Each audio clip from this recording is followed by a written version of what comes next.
लेकिन इसमें देखिए आपकी बात से तासुर मिल रहा है ना कि जैसे हमारे यहाँ होता है कि भाई मैंने एक साहब को पीर साहब बना लिया, उस्ताद बना लिया, अब तो मैं फनाफिस शेख हो गया। वो कि आप लोग तसव्वुफ़ को मुतवाज़ी दीन कह रहे हैं, लेकिन आपकी बातों से लग ये रहा है कि आप गामदी साहब के लिए बस अभी गाना गा देंगे, अब तुम सा जहाँ में कोई नहीं है, हम तो तुम्हारे हो बैठे हैं। तो उस उनके उनके अलावा भी कोई बंदा नज़र आता है आपको? हम तेरे प्यार में सारा आलम खो बैठे खो हैं, गए। खो बैठे।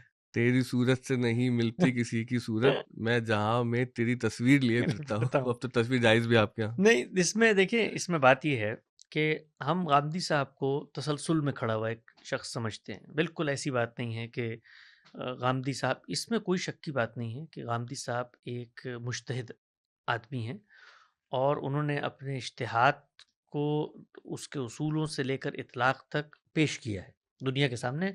और अब वो, जिसको आप कहते हैं, दुनिया तो मैशर है, मौजूद हैं, उनके सामने लोग एतराज़ कर रहे हैं, सब कुछ हो रहे हैं, लेकिन वो तसलसल में खड़े हैं। तो हम तो जावेद अहमद गामदी साहब को, जो हमारी उम्मत की इल्मी रिवायत है, जिसका मालूम आगाज़ इमाम शाफ़ी से होता है, इमाम अबू हनीफ़ा, उसके बाद शातिबी, उसके बाद इब्न तैमिया, उसके बाद शाह वलीउल्लाह, और फिर शिबली नौमानी, मौलाना फ़राही, और फिर उसके अंदर मौलाना मौदूदी भी, ये जो सब लोग थे, यानी, और इस रिवायत के अंदर उलमाए देवबंद भी खड़े हुए हैं।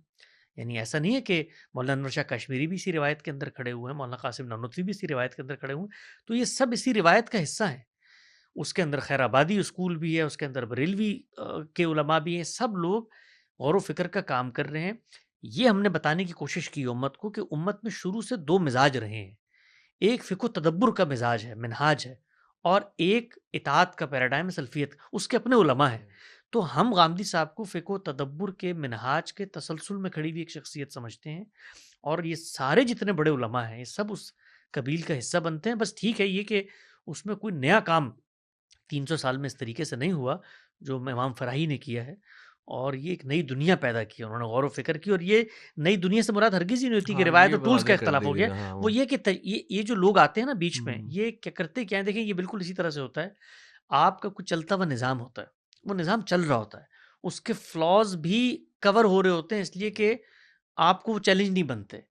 वो एक ज़माना आता है, एक वक़्त आता है कि जब वो चैलेंज बन जाते हैं।